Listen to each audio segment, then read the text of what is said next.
लो बच्चों, आइए प्रश्न को पढ़ते हैं।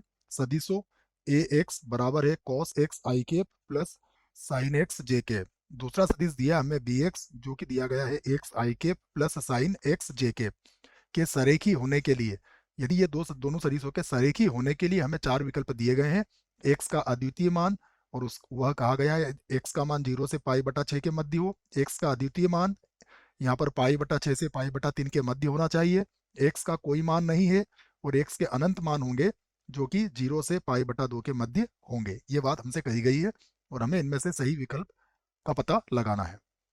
प्रश्न को हल करेंगे उसके पहले हम मुख्य अवधारणा लिखेंगे। तो प्रश्न के लिए मुख्य अवधारणा, मुख्य अवधारणा में हम प्रश्न को हल करने की रूपरेखा बनाएंगे, और इससे संबंधित यदि कोई सूत्र होगा तो उसे भी लिखेंगे।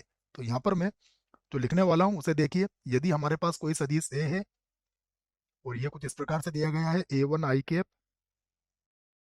ए two J cap, a three के कैप। ये कोई सदिश ए है, और दूसरा सदिश मान लीजिए बी है, जिसे हम बी वन बी टू और बी थ्री से व्यक्त कर लेते हैं। इस सदिश को हम B one B two B three इस प्रकार से बी वन आई कैप प्लस बी टू जे कैप और प्लस बी थ्री के कैप इस प्रकार से लिख लेते हैं। अब यदि यदि ए सदिश तथा बी सदिश क्या है, संरेखीय है, संरेखीय संरेखीय है, तब तब क्या होता है, ए वन बटा एट ए वन बटा बी वन लिखना पड़ेगा बच्चों। आई का गुणांक, जे का गुणांक और के गुणांक का अनुपात लिख रहा हूं मैं। तो ए वन बटा बी वन बराबर होता है ए टू बटा बी टू के, और ये बराबर होता है ए थ्री बटा बी थ्री के। तो ये इनके सरेखी होने का प्रतिबंध है, ये आप याद रख सकते हैं इस प्रश्न के लिए। अब चलते हैं प्रश्न की ओर। प्रश्न में हमें सबसे पहले जो दिया गया है वो सदिश है ए एक्स बराबर है कॉस एक्स आई कैप, चाहे तो कॉस एक्स को आप कोष्टक में लिख सकते हैं। उसके बाद है प्लस का साइन एक्स, और ये है जे कैप।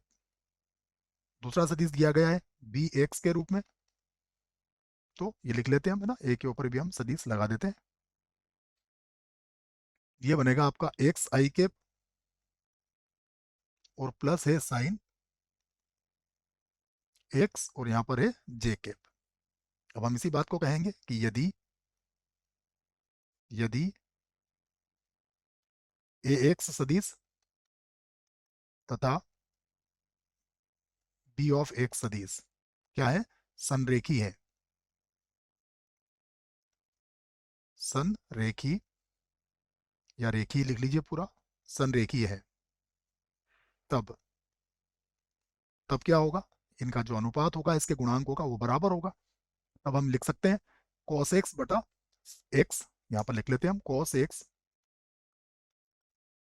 बटा एक्स, ये किसके बराबर होगा, ये बराबर होगा साइन एक्स बटा साइन एक्स के। तो यहाँ से क्या बन जाएगा आपका, ये साइन एक्स से साइन एक्स यदि आप काट देते हो तो ये हो जाएगा cos एक्स बराबर एक्स। ये बन गया, इसी को आप ऐसा भी लिख सकते हो cos एक्स माइनस एक्स बराबर जीरो। ये हमारे पास एक समीकरण आ चुकी है। अब हमें इस समीकरण का मूल ज्ञात करना है कि इसके कितने मूल होंगे, एक होंगे, अनंत होंगे, और वो जो मूल आएंगे वो किन के मध्य होंगे। तो इसका मूल ज्ञात करने के लिए हम इसको एफ एक्स के बराबर मान सकते हैं।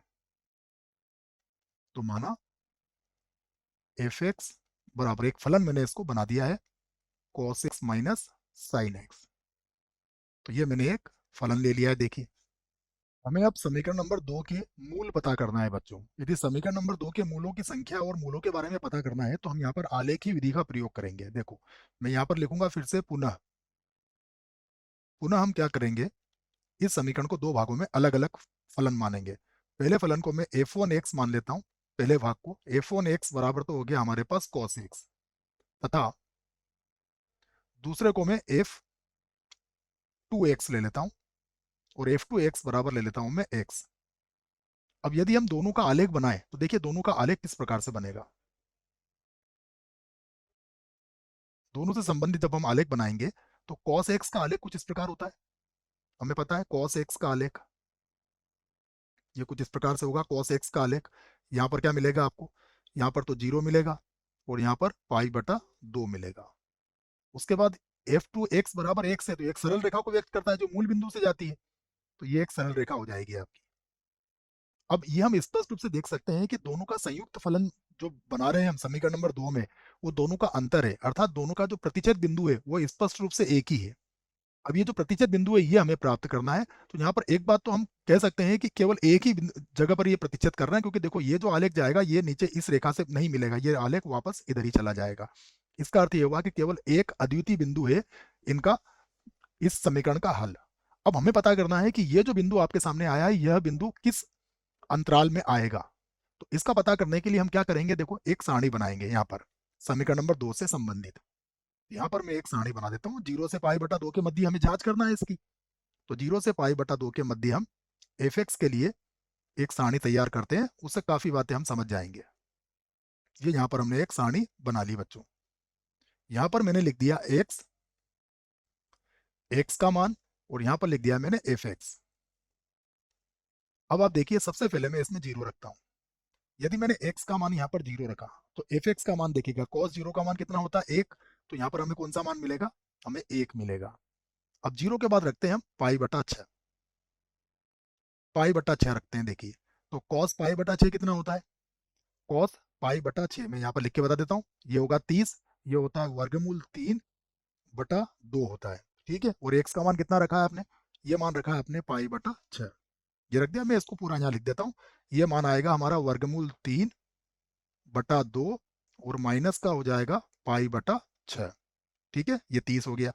अब यदि मान लीजिए मैंने पाई बटा 3 रखा, ये होगा पाई बटा 3, और पाई बटा 3 के लिए देखिए कॉस पाई बटा 3 अर्थात कॉस 60 डिग्री का मान कितना होता है, 1 बटा 2 होता है, और माइनस कितना हो जाएगा पाई बटा 3, ठीक है, क्योंकि एक्स भी तो है इसमें। उसके बाद अब मैं रखता हूँ पाई बटा 2, कॉस पाई बटा 2 कितना होता है, कॉस पाई बटा 2 होता है आपका 0, और ये हो जाएगा माइनस का पाई बटा 2, माइनस का पाई बटा 2।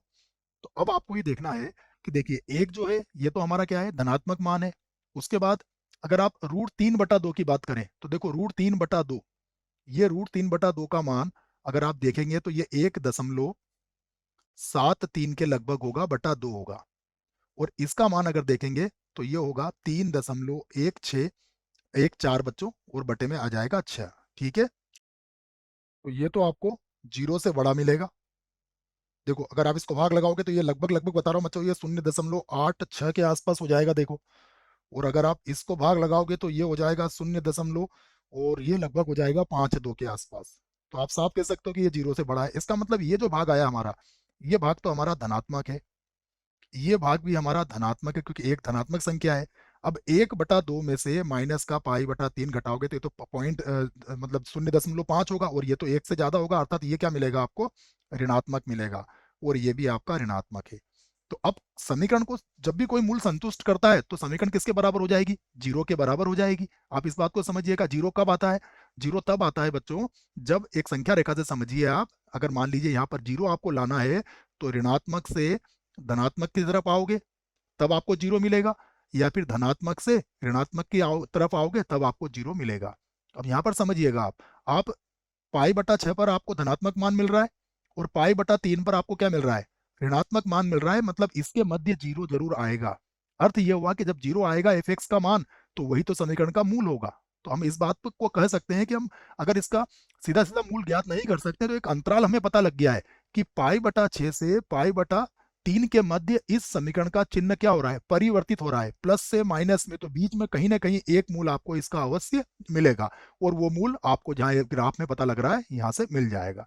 तो हमारे लिए प्रश्न का उत्तर क्या हुआ कि हमें जो एक अद्वितीय मूल प्राप्त होगा वो कहाँ मिलेगा। मैं इसको लिख देता हूं कि अद्वितीय मूल, अद्वितीय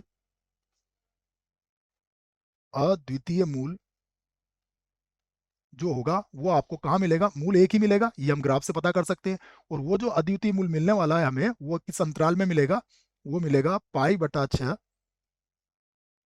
से ज्यादा होगा, क्योंकि पाई बटा 6 पर धनात्मक है, यहाँ पर हम x की बात करेंगे और ये पाई बटा 3 से कम होगा। इसके बीच में कहीं ना कहीं हमें एक इसका अद्वितीय मूल मिल जाएगा बच्चों। तो उम्मीद है प्रश्न आपको समझ में आ गया होगा, इसका उत्तर भी हमने समझ लिया है। अब विकल्प की तरफ चलते हैं। तो देखिए यहाँ पर कहा गया है 0 से पाई बटा 6, तो ये विकल्प गलत है। पाई बटा 6 से पाई बटा 3 के मध्य ही चिन्ह का परिवर्तन हो रहा है, अर्थात ये जो विकल्प होगा ये विकल्प इस प्रश्न के लिए बिल्कुल सही विकल्प होगा बच्चों। बाकी विकल्प में तो x का कोई मान नहीं बिल्कुल है, अनंत मान की बात भी गलत है। तो हमारा उत्तर आ चुका है। आशा करता हूं बच्चों प्रश्न का उत्तर अच्छे से समझ में आया होगा। धन्यवाद।